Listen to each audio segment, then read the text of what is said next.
We talk about creating bedding areas all the time, but I talk about hunting bedding areas a lot. And it's not that I'm sitting right in the smack dab in the middle of the bedding area. I always talking about hunting the downwind backside edge. So in this case down here, we have great access where we can come in here in the morning through non-deer areas, meaning we're not coming through ag land, we're not coming through food plots. In fact, they're all up high and we're coming in down low. And we can come all the way back here from where we park. We'd be parking in the line like over that way, going all the way around, staying similar elevation, and then coming back to the spot. And we're coming in at a time in the morning when there shouldn't be any deer down here. They're all up on the edges. And then we see deer coming down here an hour after daylight or later, and we're hunting the back side. And so when I hunt a bedding area or something like this, I want to make sure that my downwind is blocked. It doesn't matter if I'm blowing it over a steep ravine where there's no deer, maybe a neighbor's house, neighbor's cow pasture, horse pasture, someplace that deer wouldn't be caught during the daylight.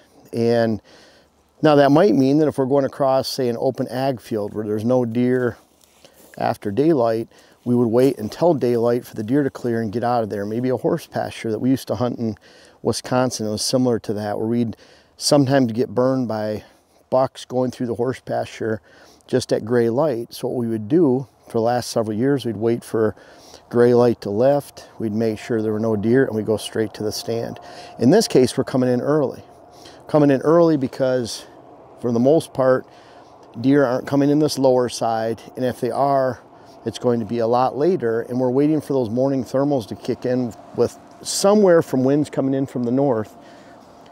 And then there's that steep face up there. And I'm not saying deer are never up on top bedding, but we want to blow our scent right up that face. Most of the deer are down here. In fact, you can see a deer trail right here that's coming in through here, and it's staying at this lower level. There's also deer trails that crisscross on this lower level. So we want to go up here. We want to find a good tree right up there where we can actually sit and blow our scent back up the steep ridge, kind of doing an end around, waiting for deer to come back to us, and finding an area on the outside of a bedding area where we can safely blow our scent. That's the name of the game. Getting back here is one thing, but actually staying back here and keeping your scent from the deer that will utilize this bedding area is a whole different game. So let's go back there. We haven't even, Dylan, have you ever scouted this area? I was here 3 years ago. I don't think we even got out of the Ranger. Yeah. We might have hung a scrape. Usually we'd just go for a drive through here. And we did have a stand about 400 yards that way. But bottom line is we're going to go look for a good tree right now to hang a stand for this fall, because we have great access coming in. And like a lot of our setups, we work really hard to make that one setup happen. Let's go look for a tree. Well, we found our tree, and it's on the high side of this bedding area, which means our sun's going to go up that way in the morning around the corner, but everything's going to lift through here. And that's a really good thing. We have a trail that Dylan's standing on right here, but then we have lots of trails coming down through the brush that either come up to these trails or go this way, back and forth on this bench system. And so when we're wrapping around here, this is all open timber up above. I don't want to extend the bedding area up there, because now we're going up further, and when we get up too high, we're going to blow our scent up into this saddle right here, and that's where deer are at. They're up top, and so I want to keep my scent blowing this way. I don't want to move another 50 to 100 yards up, because the angles of the wind and going uphill, they're going to end up on top where those deer are. So very critical that we're on the outside, we're not in the brush. But boy, down here, lots of trails crisscrossing through our bedding area that we made 2 years ago. What's really cool is we have a lot of trails going uphill, and so we'll be able to take the trails that are right here, go down through the brush, we'll chainsaw an opening all the way down through, we'll match it with deer trails wherever we can, and we'll create a loop where they can come in from the bottom, they can go right up inside, and then that'll also hit those trails that are coming inside to side. So I hope that makes sense. We're going to make a couple X's, more of a double or triple X, where they cross right here, cross the next one down, and cross the next one down. And on that middle one, just right down here in the flat, we'll hang a mock scrape, stick a camera on it, and I can't wait to hunt here. You know, we'll have the wind on our side, we have really good access on our side, and it fits the needs for us for those great morning hunting stands that are well back in the cover And it's something we've really been developing now these last few years. And you know, part of that is we have a lot of ways to get around the property here, and we're continually opening up trails. We talk to clients about that all the time, where if you have existing logging roads, so critical to maintain those logging roads, keep them all open.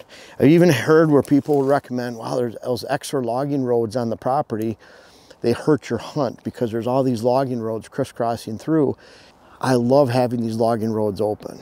You know, I shot a buck right up here, the blade buck, and it died right over there on a point.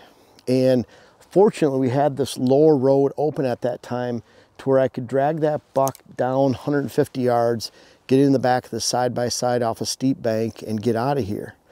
If we didn't have that road system, we would have had to pack that deer out. And I'm not saying I wouldn't do that, but the older I get, the more I appreciate all these roads crisscrossing through here. And not only do they make it great for traveling around, we use these roads for a lot of fun. We had family in this last weekend, so we had a group of 8 going out on the side-by-sides yesterday, wandering around, including my mom and my aunt and my boys, Jen. It was fun. Sam's girlfriend, Natalie. So we had a great time getting out here in the woods, but we use our trails. We use our trails for deer recovery. And then also what's really opened up for us are these trails so that we can more easily navigate during the dark hours through a lot of brush and very steep terrain with some very good bulldozer trails that have been created in the woods so that we can get back into very remote areas like this and actually hunt without making a giant mess and noise and leaving scent all over the place trying to get back through a bunch of cluttered mess. This piece alone right here is 700 yards long. We're already coming in through 500-600 yards through another spot. So by the time we come around, get in through here, we've walked probably approximately 3/4 of a mile. We've gone up and down in elevation, probably 300 to 400 feet overall. And it's a little bit of a hike back in here, but with the roads, it's worth it. And again, we're circling around the back side of this bedding area. And I'll tell you, when we get out of here, if there's deer in here, we have to look at it like we're gonna sit for all day. If there's no deer in here, when the real advantage of a morning stand is you can look at the area and say, okay, those deer just bed right in front of me. You wait a couple hours, they get up, move on. And they do that. They browse around, they move off. Some are moving through. When the coast is clear, we'll have a road going right up here. And it's only about 175 feet, 150 feet to the top up there in elevation. And we can get out that way, go in through the ag fields and get picked up. And that way we're not spooking out this entire area by walking it all the way back here. This bedding area is very long and narrow. We're on the back side of it. We'll be able to slip up through open timber up here. So that's one reason we're gonna come in one way. We're gonna come in the deer way during dark hours, wait for the deer to come in, and then we're gonna go out the non-deer area, which they shouldn't be bedding in for the majority of the day. Get out of here quickly and quietly without spooking deer, which is the name of the game, and also the name of hunting the back side of bedding areas. Try it this year. Plan right now. You can see the snow on the ground. This isn't something we throw together in August and September. This is something we're throwing together in February and March and getting it done through early summer, springtime. And you can bet we can't wait to get back here and bring it to you this fall. I appreciate you guys watching the YouTube channel, but I don't know if everyone knows everything that we have to offer, whether it's on whitetailhabitatsolutions.com, our website, or WHS Wildlife Blends, our seed company. Also Instagram you can check out. I'm very active on Instagram, putting strategies on there, photos of what we do every day. Much more active there than Facebook. But our seed, web classes, books, clients, articles. I have over 600 articles on whitetailhabitatsolutions.com, everything whitetail strategy. Of course, we have hats on there, and then make sure to check us out on Instagram again. But lots of stuff to offer. We're always coming out with new things, and this isn't the end of it. We have more things coming soon. Make sure to check us out.